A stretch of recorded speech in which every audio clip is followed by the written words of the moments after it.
आदीयते अस्मात् इति, उत्पन्न होता है जिससे, उसको क्या कहते हैं? आदि, माने कारण। कारण से ही कार्य की उत्पत्ति होती है। तो ऐसे ही शब्द क्या है? आदि वाला। कारणवत अनित्यम दृष्टम, और जो जो कारण वाला होता है अर्थात जो जो कार्य रूप होता है वो अनित्यम दृष्टम, अनित्य दिखा जाता है। संयोग विभागजश्च शब्द, शब्द का कारण क्या है? संयोग और विभाग। संयोग से उत्पन्न होता है और विभाग से। जैसे मैंने दोनों हाथों को मिलाया तो ये संयोग से शब्द उत्पन्न हुआ ना, और किसी पेपर को फाड़ो आप ऐसे तो शब्द उत्पन्न होता है ना, विभाग हो रहा है ना उसका। तो संयोग और विभाग से, संयोग विभाग जश्च, संयोग और विभाग से उत्पन्न होने वाला शब्द, शब्द होता है कारणवत्वात् अनित्य इति, इसलिए कारण वाला होने से ये शब्द अनित्य है। जो जो कारण वाला होता है वो कार्य है, और कार्य हमेशा अनित्य होता है। का पुनः इयम अर्थदेशना कारणवत्वात् इति, बोले कारण वाला होने से का पुनः इयम अर्थदेशना, इससे आप क्या कहना चाहते हैं? आपकी अर्थदेशना क्या है? क्या समझाना चाहते हैं आप कारण वाला होने से? तो उत्तर दे रहे हैं उत्पत्ति धर्मकत्वात् अनित्य शब्द इति, हम ये कह रहे हैं कि उत्पत्ति धर्म वाला होने से शब्द अनित्य है, अर्थात भूत्वा न भवति विनाश धर्मक इति, जो होकर के फिर रहता नहीं है, विनाश धर्म वाला है, उसको अनित्य कहते हैं, ये हमारा कहना है। तो यहाँ पूर्ण विराम लगा लीजिए। तो ये कह रहे हैं सांशयिकम एतत्, बोले ये तो संशय को उत्पन्न करने वाला है। किम उत्पत्ति कारणम संयोग विभागो शब्दस्य आहोस्वित अभिव्यक्ति कारणम इति, बोले आपने शब्द का कारण क्या बताया? संयोग और विभाग। तो अब हमें संशय ये हो गया कि संयोग और विभाग से ये उत्पन्न होता है या अभिव्यक्त होता है। शब्द पहले से ही था, संयोग से वो अभिव्यक्त हो गया। जैसे आकाश में शब्द हमेशा ही है, और जैसे ही मैंने संयोग किया दो हाथों का या किसी भी दो वस्तुओं का, दंड और भेरी का, तो वो शब्द अभिव्यक्त हो गया, वो पहले से ही था वहां पे। तो ऐसा मानते हैं, या फिर उत्पन्न हुआ ऐसा मानते हैं। किम उत्पत्ति कारणम संयोग विभागो शब्दस्य आहोस्वित अभिव्यक्ति कारणम इति, अतः आह, तो इसलिए इसके बारे में कह रहे हैं दूसरा विशेषण ऐन्द्रियकत्वात्, इंद्रिय से गृहीत होने के कारण। इंद्रिय प्रत्यासत्ति ग्राह्य ऐन्द्रियक, इंद्रिय के प्रत्यासत्ति ग्राह्य, इंद्रिय के नजदीक, इंद्रिय के सन्निकर्ष से गृहीत होने के कारण क्या पता लगा हमें? ऐन्द्रियक, इंद्रिय से गृहीत होने के कारण ये अनित्य है। माने शब्द की प्रतीति हमें कब होती है? जब वो हमारी इंद्रिय के पास आ जाते हैं, यहाँ कर्ण इंद्रिय के पास आ जाते हैं ना शब्द संतान से, तो तब उस शब्द का हमें एहसास होता है। यदि वो हमारे इंद्रिय के पास ना आए, इंद्रिय के साथ उसका सन्निकर्ष ना हो, तो पता नहीं अब ऊपर वहां भोजनशाला में कितने शब्द हो रहे होंगे, तो उसकी हमें कहाँ अनुभूति हो रही है? क्योंकि उन शब्दों का हमारी इंद्रिय के साथ सन्निकर्ष नहीं हो रहा है। और या तो फिर जो बहरे व्यक्ति हैं तो उनकी इंद्रिय खराब हो गई, तो उनके साथ प्रत्यासत्ति माने उसका नैकट्य होने से भी उनको अनुभूति नहीं होती है। तो इससे क्या पता लगा कि ये शब्द क्या है? इंद्रिय ग्राह्य है। ऐन्द्रियकत्वात्, इंद्रिय प्रत्यासत्ति ग्राह्य ऐन्द्रियक, इंद्रिय के सन्निकर्ष से, नैकट्य से जो उत्पन्न होता है उसको क्या कहेंगे हम? ऐन्द्रियक। किमयं व्यंजकेन समान देशो अभिव्यज्यते रूपादिवत् अथ संयोगात् शब्दात् शब्द संताने सति श्रोत्र प्रत्यासन्नो गृह्यते इति।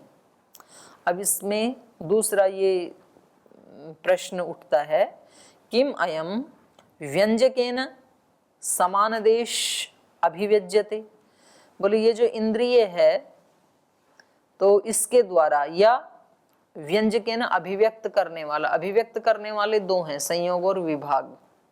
तो इस संयोग विभाग के द्वारा, व्यंजकेन माने संयोग विभागेन, समान देशो अभिव्यज्यते, उस एक देश में रहता हुआ वो अभिव्यक्त हो जाता है। कैसे? दीप रूपादिवत, जैसे दीपक रूप आदियों को अभिव्यक्त करता है। वस्तुएं इसी स्थान में ही रहती हैं लेकिन अंधकार में दिखती नहीं है, लेकिन जैसे ही दीपक आया तो उस समान स्थान की वस्तुएं अभिव्यक्त हो जाती हैं। ऐसे ही आकाश में शब्द हमेशा रहता है, लेकिन संयोग विभाग जो इसके अभिव्यंजक हैं, उस व्यंजक के द्वारा उसकी अभिव्यक्ति हो जाती है रूप आदि की तरह से। ऐसा है। या अथ संयोगात शब्दात शब्द संताने सती, संयोग से शब्द उत्पन्न होता है और शब्द संताने सती, शब्द संतान के होने से, श्रोत्र प्रत्यासन्न, शब्द संतान से वो शब्द हमारे श्रोत्र के निकट आता है, और प्रत्यासन्न गृह्यते, उसके बिल्कुल निकट आकर के जब सन्निकर्ष हो जाता है श्रोत्र इंद्रिय के साथ, तब उसका ग्रहण होता है। तो ये दोनों में से कौन सा है? संयोग निवृत्तौ शब्द ग्रहणात् न व्यंजकेन समान देशस्य ग्रहणम। तो कह रहे हैं अभिव्यक्त वाला जो पक्ष है वो उचित नहीं मालूम पड़ता है, क्योंकि संयोग निवृत्तौ, संयोग के निवृत्त हो जाने पर भी शब्द ग्रहणात्, शब्द का ग्रहण तो होता है। जैसे परशु और कुल्हाड़े का संयोग हुआ और शब्द उत्पन्न हुआ, और उसके बाद उस व्यक्ति ने कुल्हाड़ा उठा दिया दोबारा डालने के लिए, और जब उसने ऊपर उठा दिया था तब दूर खड़े हुए व्यक्ति को शब्द सुनाई देता है, तो संयोग तो हट गया। तो यदि वो दीपक आदि की तरह अभिव्यक्त करने वाला होता तो उसके हटने पर अभिव्यक्ति नहीं होनी चाहिए थी, क्योंकि दीपक के हटाते ही वस्तुएं नहीं दिखेंगी, तुरंत वो लुप्त हो जाएंगी। तो ऐसा तो होता नहीं है। दारू रसचने दारू परशु संयोग निवृत्तौ, लकड़ी और कुल्हाड़े में दारू परशु संयोग निवृत्तौ, लकड़ी और परशु का संयोग हट जाने पर, निवृत्त हो जाने पर, दूरस्थेन शब्दों गृह्यते, दूर खड़े हुए व्यक्ति को शब्द सुनाई देता है, ग्रहण होता है। न च व्यंजका भावे व्यंग्य ग्रहणम भवति, जो अभिव्यक्त होने वाले हैं रूप आदि, वो व्यंजक का अभावे, व्यंजक का अभाव होने पर, दीपक आदि का अभाव होने पर, दीपक के हट जाने पर व्यंग्य ग्रहणम न भवति, जो वस्तु आदि हैं उनका ग्रहण तो नहीं होता है। तस्मात् न व्यंजक संयोग, तो ऐसे ही यहाँ पर संयोग के हट जाने पर शब्द का ग्रहण नहीं होना चाहिए, लेकिन होता तो है। संयोग कुल्हाड़े का, लकड़ी का संयोग हट गया तो भी शब्द ग्रहण तो होता है। इसलिए तस्मात् न व्यंजक संयोग, इसलिए संयोग उस शब्द का व्यंजक नहीं है, बल्कि क्या है? उत्पादक है। समझ में आ रहा है? नहीं आ रहा? पीछे वाले समझ में आ रहा है? बोला जी नीतीश जी, तो कुछ आना तो बोलो, इसको समझ लो, है ना, ये महत्वपूर्ण है प्रसंग, हमेशा ही याद रहना चाहिए। पहले भी आया था ना कालातीत नाम का जो हेत्वाभास है, उसमें भी आया था ये प्रसंग। उत्पादके तो संयोगे संयोगात शब्दात शब्द संताने सति श्रोत्र प्रत्यासन्नस्य ग्रहणम इति युक्तम संयोग निवृत्तौ शब्दस्य ग्रहणम इति। तो कह रहे हैं यदि ये व्यंजक होता, अभिव्यक्त करने वाला होता संयोग विभाग, तो संयोग विभाग के हटते ही शब्द भी सुनाई नहीं देना चाहिए था।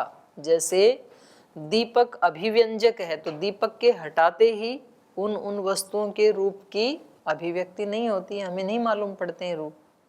ऐसे ही यदि शब्द भी होता अभिव्यक्त करने वाला, अभिव्यक्ति मतलब वस्तु पहले से ही है और कोई निमित्त आगे उनको अभिव्यक्त कर रहा है, तो शब्द पहले से ही नित्य है आकाश में और संयोग ने केवल उनको अभिव्यक्त कर दिया। ऐसा यदि होता तो संयोग के हटते ही शब्द की प्राप्ति नहीं होनी चाहिए थी, लेकिन शब्द की प्राप्ति तो होती है संयोग के हटने पर भी। तो इससे क्या निकला अर्थापत्ति से? संयोग शब्द का अभिव्यंजक नहीं है, उत्पादक है। उत्पन्न होता है शब्द, और उत्पन्न हुआ हुआ एक बार उत्पन्न हो गया तो अब शब्द संतान से वो धीरे धीरे धीरे धीरे दूर खड़े व्यक्ति के पास जाता है और संयोग हटने के बाद भी उसको सुनाई देता है। तस्मान न व्यंजक संयोग उत्पादक हेतु, जब इसको संयोग को हम उत्पादक मान लेते हैं तब तो संयोगे, उसका संयोग होने से, संयोगात शब्दात, संयोग से उत्पन्न होने वाला शब्द, शब्द संताने सति, शब्द संतान के होने से, श्रोत्र प्रत्यासन्नस्य, श्रोत्र के निकट, नैकट्य का, उस संयोग से श्रोत्र के निकट जब शब्द आता है तो उस निकट आने वाले शब्द का ग्रहणम इति युक्तम, उसका ग्रहण होता है, तो ये पक्ष ही युक्त है। संयोग निवृत्तौ शब्दस्य ग्रहणम इति, इसलिए संयोग के निवृत्त होने पर भी शब्द का ग्रहण हो जाता है। इतश्च शब्द उत्पद्यते न अभिव्यज्यते, तो इस कारण से संयोग के द्वारा शब्द उत्पन्न होता है, न कि अभिव्यक्त होता है। दो विशेषण हो गए। तीसरा, कृतकवत उपचाराच्च, कृतकवत उपचारात, कृतक माने कार्य रूप किया गया जो है, तो किए गए के समान माने कार्य द्रव्य के समान उपचार होने से, जैसे तीव्रम मंदम इति कृतकम उपचर्यते, बोले तीव्र मंद ये विशेषण किस में लगते हैं? किसी कार्य द्रव्य में लगते हैं। जैसे तीव्रम सुखम, मंदम सुखम, भाई इस व्यक्ति को कैसा सुख है? तीव्र सुख है, बहुत सुख है, अत्यंत सुख है, घनघोर सुख है इस व्यक्ति को, ऐसे बोला जाता है ना। तो इसने बहुत सारे पुण्य किए होंगे। और किसी के बारे में कहते हैं मंदम सुखम, थोड़ा थोड़ा सुख है जीवन में। ऐसे ही तीव्रम दुखम, तो बोलते हैं ना भाई इस व्यक्ति को तो दुखों का पहाड़ टूट पड़ा, इसके जीवन में तो तीव्र दुख है, अत्यंत दुख है। मंदम दुखम, तो थोड़ा बहुत दुख है जीवन में। तो ये शब्द प्रयोग होते हैं ना, तीव्र मंद, तो ये सुख दुख हमने उत्पन्न किए हैं। तो जो उत्पन्न होने वाले हैं, कृतक हैं, उसके लिए ये शब्द प्रयोग किए जाते हैं, तीव्र मंद आदि। तो कह रहे हैं वैसे ही उपचर्यते च तीव्र शब्द मंद शब्द, तो ये तीव्र मंद विशेषण जो है ये शब्द के साथ भी उपचार किए जाते हैं। जब बहुत ज्यादा बड़ा शब्द हो रहा हो तो हम क्या कहेंगे? तीव्र शब्द। और बहुत धीरे धीरे कोई शब्द सुनाई दे रहा है तो क्या कहेंगे? मंद शब्द। तो जो उपचार कार्य द्रव्य सुख दुख आदि के साथ किया जाता है वही उपचार शब्द के साथ भी किया जाता है। बोलो। प्रणाम दीदी। मीमांसा में तो ये बताया गया उसमें नाद के कारण होता है, शब्द में तो कोई परिवर्तन नहीं हो रहा है। जिससे मैं चाहे जोर से बोलो धीरे से बोलो, आपको सुनने में परिवर्तन कम ज्यादा हो सकता है। आएगा, वो आएगा, वो जो आप जो कह रहे हो वो ये खुद ही उठा रहे हैं। तो ये चलते हैं आगे। ये कह रहे हैं ये उपचार शब्द के साथ भी होता है जो सुख दुख आदि के, और सुख दुख तो कृतक हैं, हमने बनाई हैं सुख दुख तो ऐसा ही उपचार शब्द के साथ भी होता है। इसलिए शब्द क्या है? अनित्य है। अब ये जो आप कह रहे हो वो बात ये आगे कह रहे हैं। व्यंजकस्य तथा भावात् ग्रहणस्य तीव्र मंदता रूपवत इति चेत, पूर्व पक्षी कह रहे हैं कि ये तीव्र शब्द या मंद शब्द जो सुनाई दे रहा है ये किसके कारण है? व्यंजकस्य तथा भावात्, जो उस शब्द को अभिव्यक्त करने वाला साधन है संयोग, उसके कारण तीव्रता या मंदता होती है। जैसे मैंने हाथ को बहुत जोर से किया तो शब्द तीव्र है, और ऐसे किया तो मंद हो गया। तो ये तीव्रता या मंदता शब्द की किसके कारण है? संयोग के कारण, जो उसका व्यंजक है, अभिव्यक्त करने वाला है, तो उसके कारण है। कैसे? रूपवत, जैसे इस कमरे की जो वस्तुएं हैं, आपने लाइट जलाई तो उनका रूप की तीव्र अभिव्यक्ति हो रही है, बिल्कुल स्पष्ट दिख रहा है। तो कुछ ऐसे कैमरे होते हैं ना हाई टेक्नोलॉजी के, तो उसमें छोटी से छोटी माइनर चीज भी दिख जाती है। और यदि यहाँ पर छोटा सा दीपक लाके जलाएं रात के अंधेरे में, तो आपको बस इतना एहसास होगा कि कुछ आसन हैं, कुछ चौकियां यहाँ पे लगी हुई हैं, बिल्कुल स्पष्ट दिखाई नहीं देगा। तो ये स्पष्टता, तीव्रता या मंदता रूप की किसके कारण है? दीपक के प्रकाश के कारण। जो उसकी अभिव्यक्ति का कारण था, उस कारण के तथा भावात, उस प्रकार का होने से, तीव्र या मंद होने से।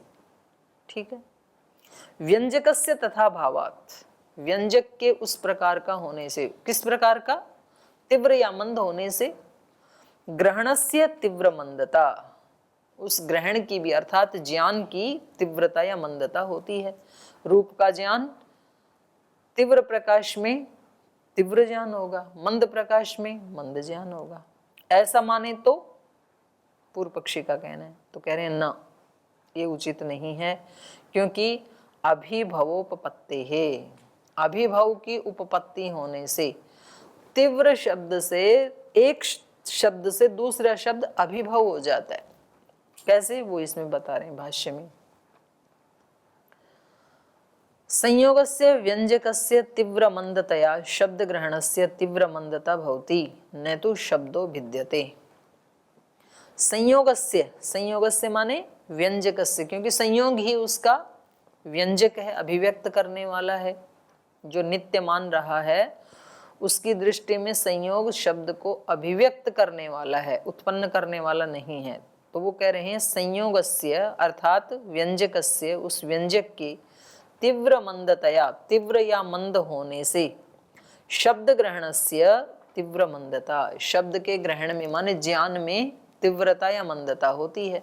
जैसा संयोग होगा, आप जोर से उसके ऊपर, उसको दंड को भेरी के ऊपर मारेंगे तो शब्द तीव्र होगा, अभिव्यक्ति तीव्र होगी, और धीरे से टच करेंगे तो मंद होगी। तो ये तीव्रता मंदता किसके कारण है? संयोग के कारण, अभिव्यंजक के कारण। न तो शब्दों भिद्यते, शब्द में कोई भेद नहीं है, शब्द तो नित्य ही है, पर आपके संयोग के कारण वो तीव्र या मंद हो जाता है।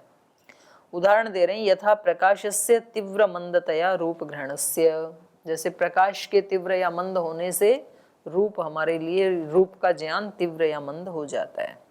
ऐसा यदि माने तो तच्च नैवम, ये उचित नहीं है, ऐसा मानना उचित नहीं है। यदि पूर्व पक्षी ऐसा मानता है तो क्यों नहीं है? अभिभवोपपत्ति है, अभिभव की उपपत्ति होने से, माने दूसरे शब्द से एक शब्द दब जाता है। जैसे तीव्रो भेरी शब्दो मंदम तंत्री शब्दम अभिभवती न मंदः।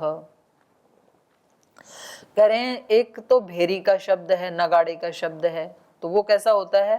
तीव्र। और एक शब्द है तंत्री का, वीणा का।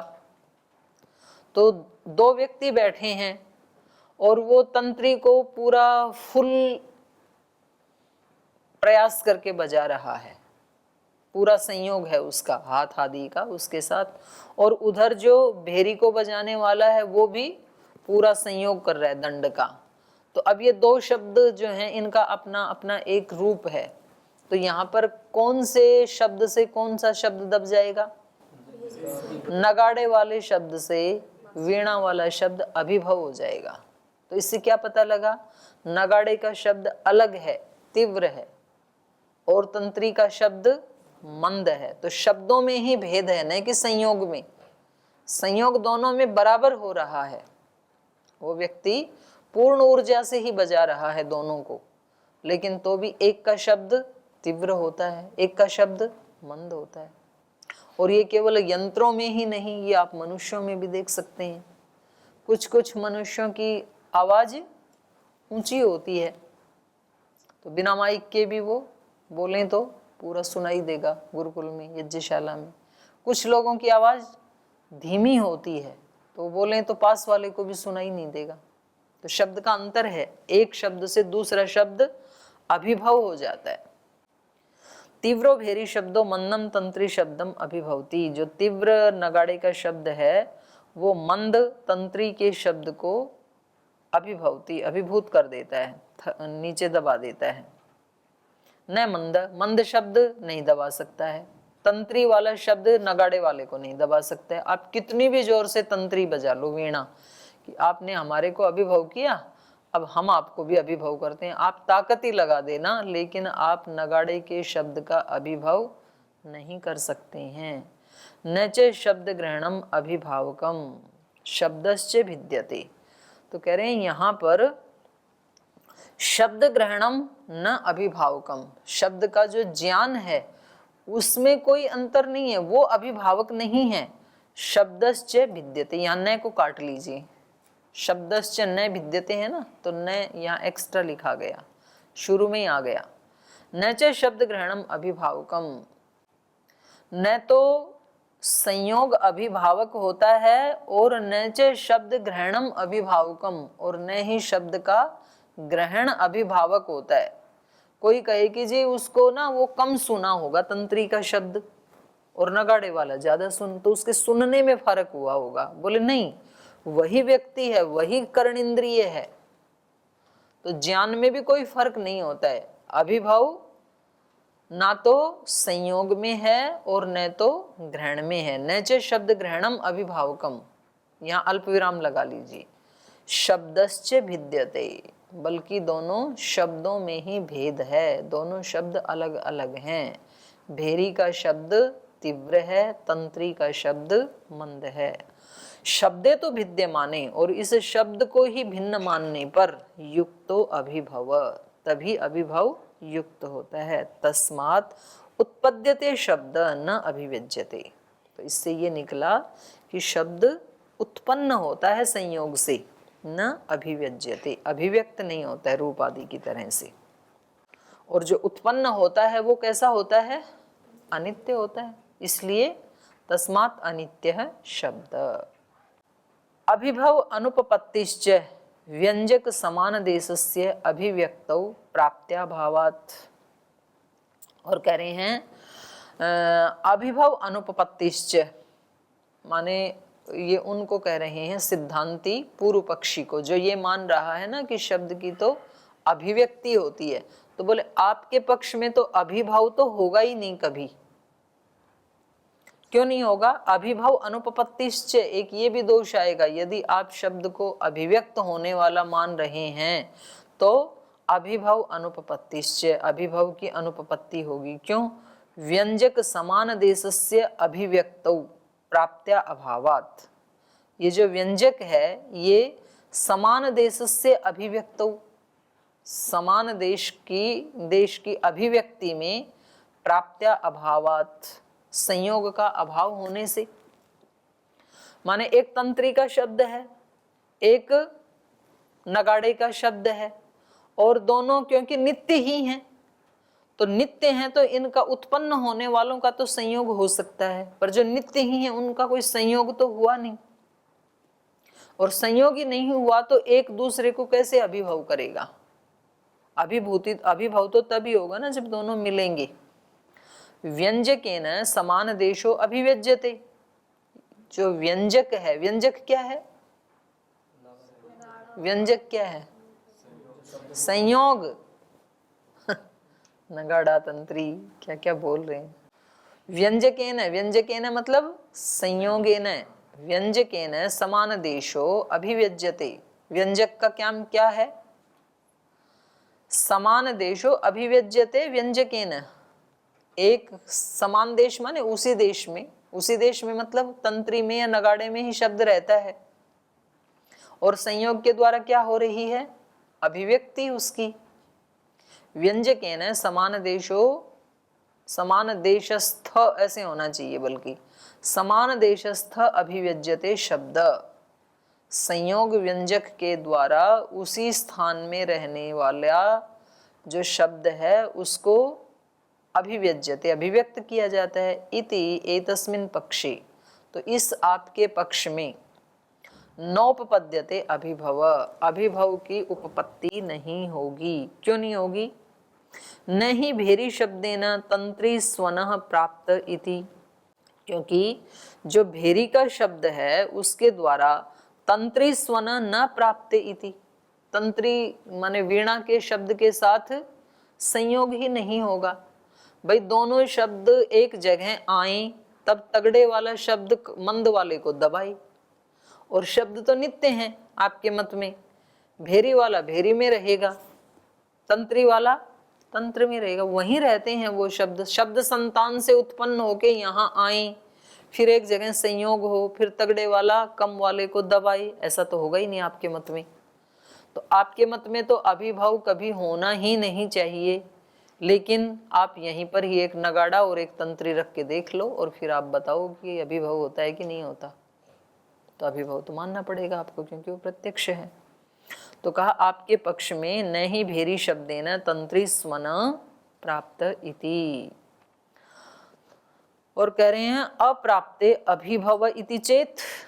पूर्व पक्षी कह रहा है कि अप्राप्ति में ही बिना संयोग हुए ही अभिभव मान लें तो ठीक है। नगाड़ा यज्ञशाला में रखा है, तंत्री का शब्द इस कमरे में है, दोनों का कोई संयोग नहीं है, वो अपने स्थान पे अभिव्यक्त हो रहा है, ये अपने स्थान पे अभिव्यक्त हो रहा है, और वो वहां रहते रहते ही इसको अभिभव कर देगा। अप्राप्ते अभिभव इति चेत, तो कहा फिर तो शब्द मात्र अभिभव प्रसंग, अगर बिना प्राप्त हुए ही अभिभव कर देता है तो आप एक जगह यज्ञशाला में नगाड़ा बजाओ और वो शब्द दुनिया भर के जो तंत्री शब्द हैं उनका अभिभव कर देगा, क्योंकि उसमें प्राप्ति की तो आवश्यकता है ही नहीं। चाहे कोई अमेरिका में भी तंत्री बज रही है तो उसको भी अभिभव कर देगा, क्योंकि प्राप्ति की जरूरत ही नहीं है वहां पे।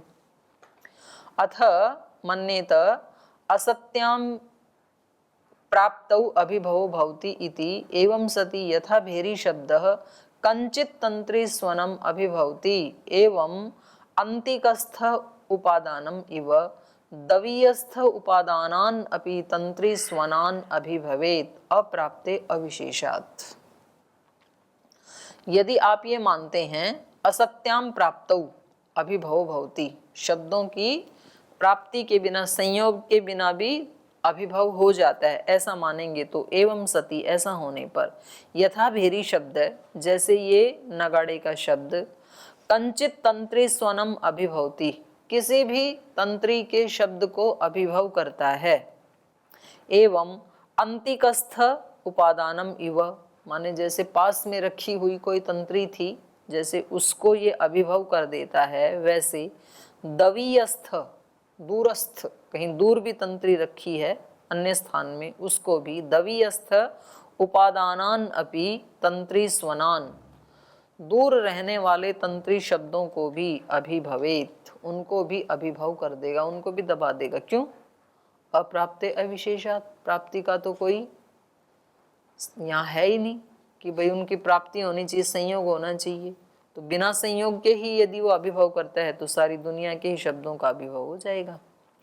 तत्र क्वचित एव भेर्याम प्रणादितायाम, तो कहीं भी भेरी के नादित होने पर, बजाए जाने पर, सर्वलोकेशु, सब लोकों में, केवल पृथ्वी लोक में नहीं, सर्वलोकेशु, स्वर्ग में भी यदि नारद बजा रहा होगा तंत्री तो उसका अभिभव हो जाएगा। सर्वलोकेशु समान कालास तंत्री स्वना न श्रूयेरन इति, उस काल में जब नगाड़ा बजा तो सब लोकों में तंत्री शब्द सुनाई ही नहीं देगा, अभिभव हो जाएगा, नगाड़े का ही शब्द सुनेगा। नाना भूतेषु शब्द संतानेषु सत्सु श्रोत्र प्रत्यासक्ति भावेन कस्यचित् शब्दस्य तीव्रेण मंदस्य अभिभवो युक्त इति। तो अब इसको फिर हम कल करेंगे, समय हो गया, 2 लाइनें बची हैं, इसको कल पूरा करेंगे।